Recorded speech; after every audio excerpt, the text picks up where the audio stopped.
friends, it's Mrs. Tellep. Welcome to my library at home. I'm in quarantine too, so instead of reading at the school library, you get to read with me in my home library. Now, some big things have happened in America this week. The first was on Monday. We celebrated the life and work of Dr. Martin Luther King Jr. I bet you already knew that though.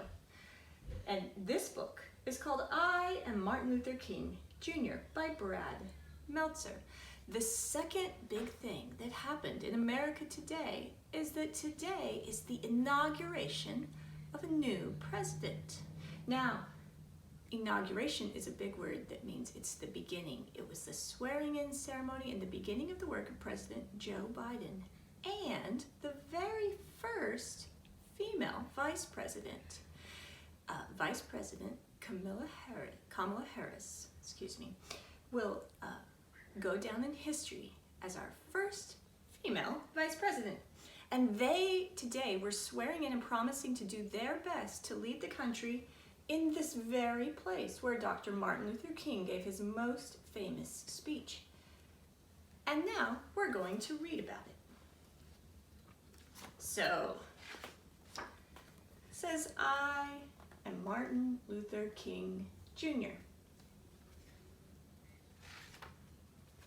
When I was little, I used to get into a lot of accidents. One day, my little brother hit me in the head with a baseball bat. Other times, I mistakenly got knocked over. 2 other times, I got mistakenly knocked over by a car.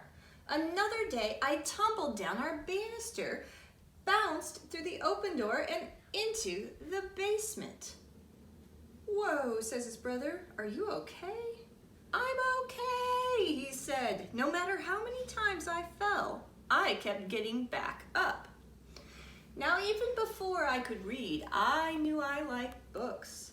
My dad always talked about how I kept a lot of books around me. I used to tell my parents, when I grow up, I'm going to get me some big words. Now, friends, I know that you guys like books because I see you trying to check out big piles of big books. So I know that that's true about you.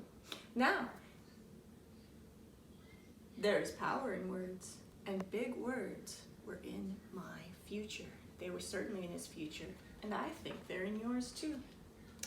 When I was 6 years old, one of my best friends was a boy whose father owned the store across the street. You're it. No, you're it. They're playing tag in the yard. Well, my friend was white. I was black. It didn't matter to us, though. We'd play our games and have fun together. But when we started going to school, everything changed. He went to a school where all the kids were white, and I went to a school where all the kids were black. Soon after, he said to me, I can't play with you anymore. Why? My dad said he doesn't want us being friends. Why? You're one of my best friends, aren't you? Aren't you? Said Martin. As his friend walked away. I didn't understand. It didn't make any sense. At dinner, my parents explained, it's because you're black and he's white. I was so mad that day. How could someone treat me differently just because of the color of my skin? I wanted to hate my friend and his father. But my parents told me to do the opposite. They said that I should love my friend even though he hurt me. They taught me that it was better to have more love in your life than hate. And my mother taught me one of the most important lessons of all. You are as good as anyone. You must never feel that you are less than anyone else. I wanted to believe it, but every day I saw the opposite. I saw that you could be treated unfairly because of the color of your skin. If you were white, you went to a good school with great playgrounds and plenty of books. If you were black, your school was small, sometimes with no desks or even windows. That is not fair.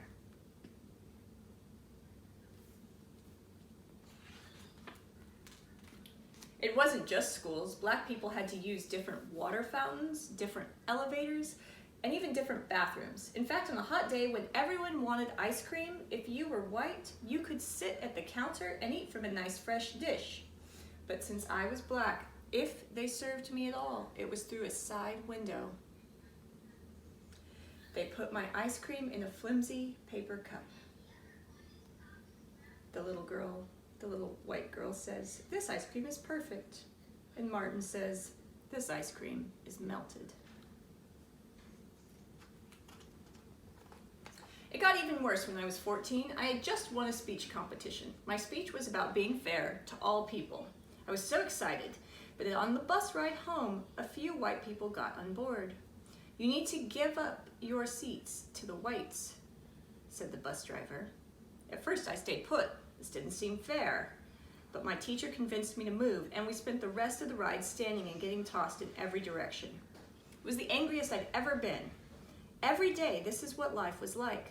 Black people were treated terribly. The only question was, what could I do about it? At the age of 15, I started college, and by 19, I became a minister and entered seminary school to study religion. And then, in no time at all, I got my chance to work. In Alabama, a black woman named Rosa Parks was told to get up out of her bus seat to a white man.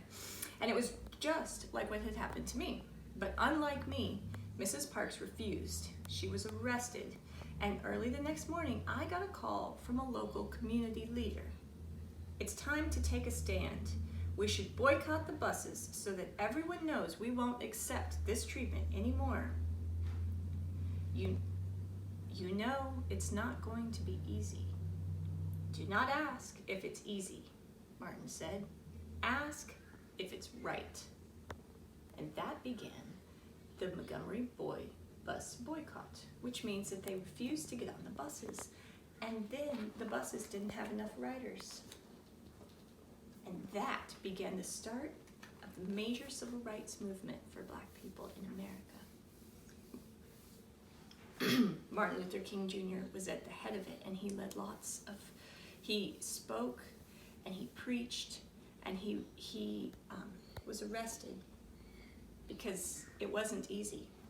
During one protest in Birmingham, Alabama, the police again arrested me, and they locked me in a dark jail cell that only had one window. Someone slipped me a newspaper in which white religious leaders had written an article about us, calling us lawbreakers. Someone snuck me a pen, and in that jail cell, I wrote my own response in the margins of the newspaper and even on some toilet paper. My letter from a Birmingham jail was soon published as a pamphlet. That means it was in magazines and newspapers, and today it has been read by millions of people, and I think you will probably read it one day. You definitely should. Like he said when he was little, it's amazing what big words can do. And one of his big words that he said that he's known for is saying, "Injustice anywhere is a threat to justice everywhere." So it was unjust when black children were sent to different schools, and it was unjust when black people were treated differently. And he knew that if it happened there, it could happen anywhere. Our message was so important that even kids that were your age joined us in Birmingham. During the Children's Crusade, more than 1,000 kids, some as young as 6, which some of you are, showed up to march. The police officer says, "What do you want?" And this little girl, who might be Ruby Bridges, said, "Freedom." The next day, the police arrested 900 children. The first day, the police arrested 900 of the marchers. And the next day, 2,500 children showed up, ready to go to jail. This was our finest hour. Enraged that we were not giving up, the chief of police told the firemen to spray the children with water hoses and even attack them with dogs.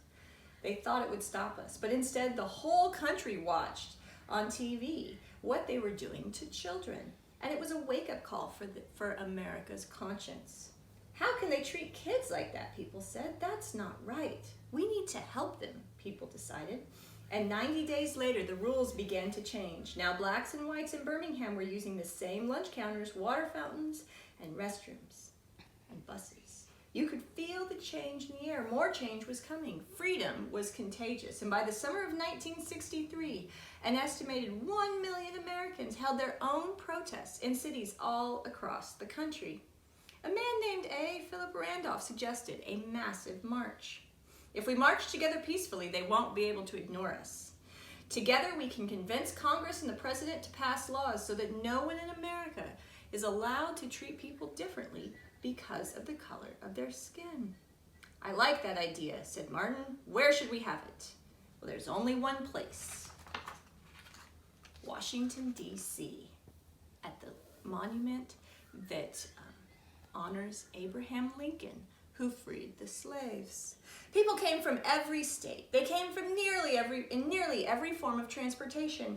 They took off work. They did not get paid just to be there. Old people, young people, black people, white people, even children, just like you, all came to Washington, D.C. and gathered in a righteous army.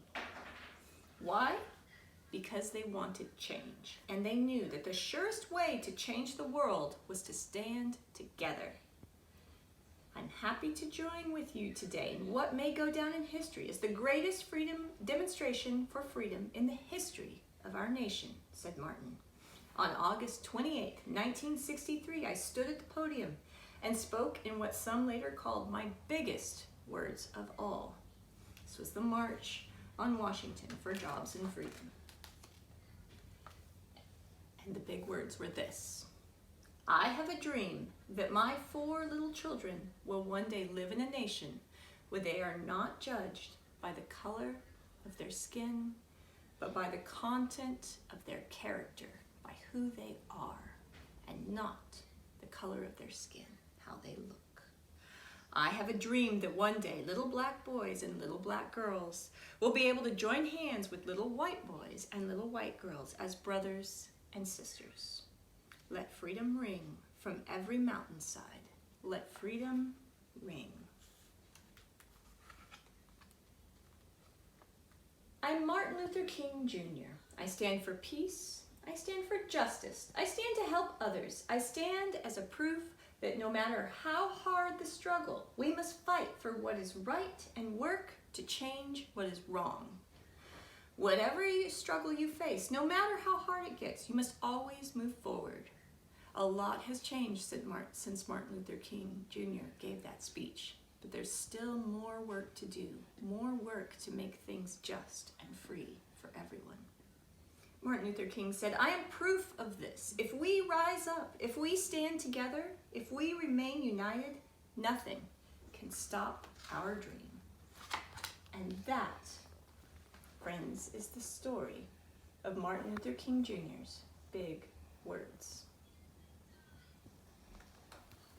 I'll see you next week. Have a good day.